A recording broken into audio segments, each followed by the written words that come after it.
मित्रांनो, फाल्गुन महिन्याच्या शुक्ल पक्षात जी एकादशी येते तिला आमलकी एकादशी असे म्हणतात. ही एकादशी सर्व पापांचा नाश करणारी मानली जाते. या दिवशी व्रत केल्यास भगवान विष्णूची विशेष कृपा प्राप्त होते. या दिवशी आवळ्याच्या झाडाची पूजा केली जाते. म्हणूनच याला आमलकी एकादशी म्हणून ओळखले जाते. मित्रांनो, पद्मपुराणानुसार जर आमलकी एकादशीचे व्रत पूर्ण निष्ठेने आणि श्रद्धेने पाळले गेले तर शेकडो तीर्थक्षेत्रांच्या दर्शनाइतके पुण्य मिळते. या दिवशी पूजा आणि उपवास केल्यास भगवान विष्णूंबरोबर देवी लक्ष्मीचाही आशीर्वाद प्राप्त होतो. हे व्रत केल्याने कुटुंबाची भरभराट होते. या दिवशी भगवान विष्णूला आवळे अर्पित करावे. या दिवशी पूजनानंतर विष्णू सहस्त्रनामाचे पठण अवश्य करावे. पौराणिक मान्यतेनुसार आमलकी एकादशीचे व्रत जे लोक करू शकत नाहीत त्यांनी या दिवशी आवळ्याचे सेवन केले पाहिजे. आमलकी एकादशीचे व्रत करणाऱ्या व्यक्तीने सकाळी लवकर उठून स्नान करून पवित्र व्हावे. त्यानंतर भगवान विष्णूच्या प्रतिमेसमोर उभे राहून हातामध्ये तीळ आणि पाणी घेऊन संकल्प करावा. हे पुंडरीकाक्ष, हे अच्युत, मी आज निराहार राहून द्वादशीला भोजन करेन. आपण मला शरण द्यावी. मी कोट्यवधी जन्मांमध्ये जी पापकर्मे केलेली आहेत त्या सर्व पापांचा नाश करावा. असा संकल्प केल्यानंतर श्रीहरीचे मनोभावे पूजन करावे. पूजा झाल्यानंतर पूजन सामग्री घेऊन आवळ्याच्या झाडाची पूजा करावी. व्रतादरम्यान आवळ्याच्या झाडाच्या परिसराची स्वच्छता करावी. तेथे कलश स्थापन करून भगवान श्रीविष्णूंची देखील पूजा करावी. कलशाजवळ साजूक तुपातला दिवा लावावा. भगवान विष्णूंची आरती म्हणून नैवेद्य दाखवावा. दिवसभर उपवास करणे आवश्यक असून दिवसातून एकदाच फलाहार करावा. मित्रांनो, व्रतासाठी आवळ्याचे झाड नसल्यास पाट मांडून किंवा चौरंगावर श्री विष्णू मूर्तीची प्रतिष्ठापना करून मनोभावे पूजा करावी. व्रतस्थ राहून श्री विष्णू सहस्त्रनामाचे पाठ करावे.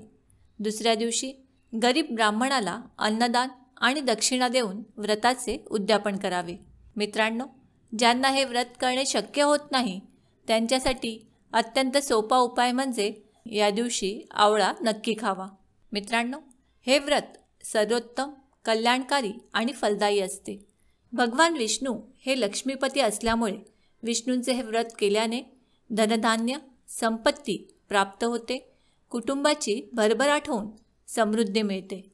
मित्रांनो, भगवान विष्णू हे आवळ्याच्या झाडामध्ये निवास करतात. अशा परिस्थितीत जर या खास दिवशी आवळ्याच्या झाडाखाली बसून भगवान विष्णूची पूजा केली तर तुम्हाला 100 गायी दान करण्या इतके पुण्य आणि त्याचे शुभफळ नक्कीच मिळते. मित्रांनो, शरद ऋतू संपून वसंत ऋतूचा आरंभ होळीपासून होतो. ऋतुचक्र आणि निसर्गचक्र या काळात बदलते. थंडीमधून गरमीकडे जाणारा हा प्रवास असतो. या वातावरणीय बदलाची आपल्या शरीराला सवय व्हावी यासाठी आपल्याकडील व्रत परंपरा आणि पूजन महत्त्वाचे आहेत. आवळा हा विष्णुदेवाला अत्यंत प्रिय असल्याचे मानले जाते. आवळा झाडाच्या पूजनाने गोदानाचे पुण्य मिळते. तसेच आवळ्याचे औषधी गुणधर्म आणि उपयोगिता अनन्यसाधारण आहे. मधुमेह, हृदयाचे आजार, पचनक्रिया, वजन कमी करणे, हाडे मजबूत करणे, डोळ्यांसाठी गुणकारी, संसर्गापासून संरक्षण करणे असे काही उपयोग आवळ्याचे सांगितले जातात. मित्रांनो, आमलकी एकादशीच्या दिवशी उपवास करावा आणि ही कथा नक्की वाचावी किंवा ऐकावी. एक दिवस महाराज युधिष्ठिराने भगवान श्रीकृष्णाला फाल्गुन महिन्यातील शुक्ल पक्षाच्या एकादशीचे महत्त्व विचारले. तेव्हा भगवान श्रीकृष्ण म्हणाले की या एकादशीला आमलकी एकादशी म्हणतात. कथा अशी आहे, भगवान विष्णूने विशेष ज्ञान प्राप्त करून त्यातून चंद्रासारखा एक बिंदू जमिनीवरती उत्पन्न केला. त्यातून आवळा वनस्पती तयार झाली. त्याचवेळी भगवान विष्णूने प्रजेच्या निर्मितीसाठी भगवान ब्रह्माची उत्पत्ती केली. तसेच देवता, गंधर्व, यक्ष, असुर आणि राक्षस यांची उत्पत्ती देखील केली. मग प्रत्येकजण याच बिंदूला पाहू लागले. ती एक अद्भुत वनस्पती होती. त्यापूर्वी त्यांना अशा कोणत्याही वनस्पतीबद्दल माहिती नव्हते. मग आकाशवाणी झाली की ही वनस्पती सर्व वनस्पतींमध्ये सर्वोत्तम अशी आहे, जी भगवान विष्णूला खूप प्रिय आहे. याला स्पर्श केल्याने दुप्पट आणि खाल्ल्याने तिप्पट पुण्य प्राप्त होते. आवळ्याच्या झाडाला पापांचा विनाश करणारे झाड असे म्हटले जाते, कारण भगवान विष्णू, ब्रह्मा आणि शिव आवळ्याच्या झाडाच्या मुळामध्ये आहेत. फांद्यांमध्ये मुनी, डहाळ्यांमध्ये देव, पानांमध्ये वसू आणि फळांमध्ये सर्व प्रजापती राहतात. म्हणून जो या आवळ्याच्या झाडाची किंवा वनस्पतीची पूजा करतो त्याला भगवान विष्णूचा विशेष आशीर्वाद प्राप्त होतो. मग सर्वांनी जो आवाज आला त्या दिशेला कान करून विचारले की तू कोण आहेस? मग आवाज झाला की जो भूत, भविष्य, वर्तमान जाणतो, जो या सृष्टीचा कर्ता धर्ता आहे, जो अदृश्य अवस्थेत सर्वत्र उपस्थित आहे, मी तोच विष्णू आहे. सर्वांनी त्या दिशेला नमन केले. भगवान विष्णू प्रसन्न झाले आणि त्यांनी सर्वांना वरदान मागण्यास सांगितले. यावर सर्व ऋषी म्हणाले की तुम्ही आनंदी असाल तर स्वर्ग आणि मोक्ष प्राप्तीसाठी काही उपाय सांगा. यानंतर भगवान विष्णू म्हणाले की जो कोणी फाल्गुन महिन्यात शुक्ल पक्ष एकादशीला आमलकी एकादशी उपवास करेल त्याच्या सर्व मनोकामना पूर्ण होतील. मित्रांनो, आमलकी एकादशी व्रताच्या निमित्ताने आपणही रोज आवळा खाऊया आणि आपल्या आरोग्याची आपण काळजी घेऊया. तरच सुदृढ शरीराने आणि सुदृढ मनाने देवाने सोपवलेल्या कामाची पूर्ती करू शकू आणि ईश्वर कृपा देखील प्राप्त करू शकू.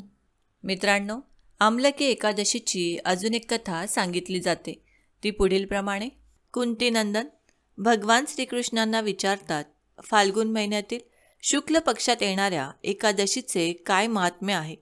त्यांची विनंती ऐकून भगवान श्रीकृष्ण म्हणाले, फाल्गुन महिन्याच्या शुक्ल पक्षात येणाऱ्या एकादशीला आमलकी एकादशी म्हणतात. हे कुंतीनंदन, या एकादशीचे पवित्र व्रत विष्णू लोकाची प्राप्त करून देणारे आहे. या व्रताची एक प्राचीन कथा आहे, ते मी आपणास सांगतो, ती शांतपणे ऐका. प्राचीन काळी महान राजा मंदाताने वसिष्ठ ऋषींना प्रश्न केला की महर्षीजी, आपण जर माझ्यावर प्रसन्न आहात तर मला असे व्रत सांगा की ज्याने माझे कल्याण होईल. महर्षी वसिष्ठजी बोलले, हे राजा, सर्व व्रतांमध्ये उत्तम जे शेवटी मोक्ष देते असे व्रत म्हणजे आमलकी एकादशीचे व्रत. राजा मंदाता बोलले, महर्षीजी, मला सांगा, या आमलकी एकादशीच्या व्रताची उत्पत्ती कशी झाली? हे व्रत कसे करतात? महर्षी वसिष्ठजी बोलले, हे राजा, मी तुम्हाला या व्रताची पूर्ण माहिती देतो. हे व्रत फाल्गुन शुक्ल पक्षात येते. या व्रताचे फळ प्राप्त केल्याने सर्व पाप नष्ट होतात. या व्रताचे पुण्य 1000 गायींचे दान केल्याने जे पुण्य मिळते तेवढे आहे. आमलकी म्हणजे आवळा. याची उत्पत्ती ही भगवान विष्णूंच्या मुखातून झाली. मी आता तुम्हाला फार जुनी कथा सांगतो, ती ऐका. प्राचीन काळी वैदिक नावाचे नगर होते. त्या नगरात ब्राह्मण, वैश्य, क्षत्रिय, शूद्र या 4 वर्णातील लोक फार प्रसन्नपूर्वक राहत होते. या नगरात नेहमीच वेदांचे पठण होत असे. त्या नगरात कोणीच पापी, दुराचारी, नास्तिक असे कोणीच नव्हते. नगरामध्ये चैत्ररथ नावाचे चंद्रवंशी राजा राज्य करीत होते. ते फार विद्वान व धार्मिक प्रवृत्तीचे होते. त्यांच्या राज्यात कोणीच गरीब नव्हते. त्या राज्यातील प्रजा ही विष्णुभक्त होती. तेथील लहान मोठ्या सर्व व्यक्ती एकादशीला उपवास करीत असे. एकदा फाल्गुन शुक्ल पक्षात आमलकी नावाची एकादशी आली. त्या दिवशी राजा व प्रजा यांनी आनंदपूर्वक एकादशीचा उपवास केला. राजाने आपल्या प्रजेबरोबर मंदिरामध्ये कळसाची स्थापना केली व धूप, दीप, नैवेद्य यांनी पूजा केली. त्यांनी आवळा वृक्षाचे पण पूजन केले. त्याची स्तुती केली व प्रार्थना केली की माझ्या सर्व पापांचा सर्वनाश कर. त्या रात्री तेथे सगळ्यांनी जागरण केले. त्याच रात्री तेथे एक शिकारी आला. तो महापापी व दुराचारी होता. आपल्या कुटुंबाचे पालनपोषण तो शिकार करून करत असे. त्या शिकाऱ्याला फार भूक लागली होती. त्याला वाटले की येथे जेवणाची व्यवस्था किंवा प्रसाद तरी मिळेल या उद्देशाने तो आला होता. तो मंदिरात एका कोपऱ्यात बसून होता. त्या ठिकाणी तो बसून एकादशीची व्रतकथा व महात्म्य ऐकत होता. या प्रकारे त्या शिकाऱ्याने संपूर्ण रात्र इतर लोकांसोबत जागरण करून काढली. सकाळी सगळे आपापल्या घरी निघून गेले. शिकारी पण घरी गेला व जेवण केले. काही दिवसाने त्या शिकाऱ्याचा मृत्यू झाला. तो फार पापी होता. त्याला नरकात जावे लागणार होते. पण त्या दिवशी नकळत त्याच्याकडून एकादशीचे व्रत व उपवास व जागरण झाले होते.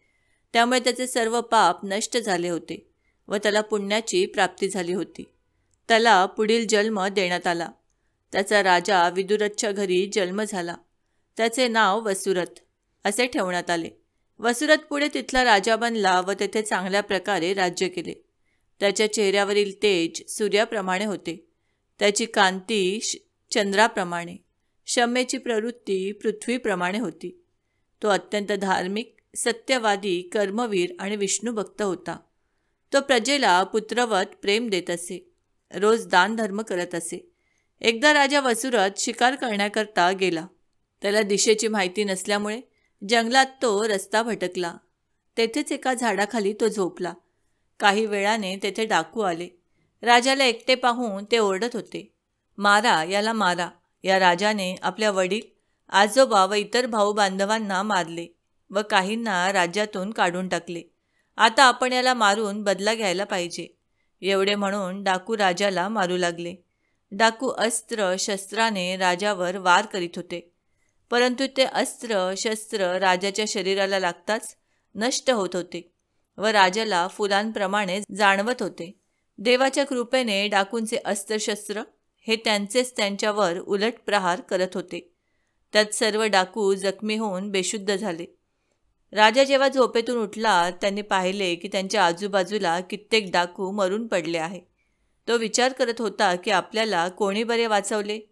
हे विचार करीत असताना आकाशवाणी झाली की भगवान विष्णूजींच्या शिवाय तुमचे रक्षण आणखी कोण करणार. ही आकाशवाणी ऐकून राजाने भगवान विष्णूंचे स्मरण करत त्यांना प्रणाम केला व आपल्या राज्यात परत सुखरूप आले. वसिष्ठ ऋषी बोलले, राजा, हा सर्व आमलकी एकादशी व्रताचा प्रभाव आहे. जो कोणी आमलकी एकादशीचे व्रत करतो तो प्रत्येक कार्यामध्ये यश प्राप्त करतो व शेवटी वैकुंठ धाम प्राप्त करतो.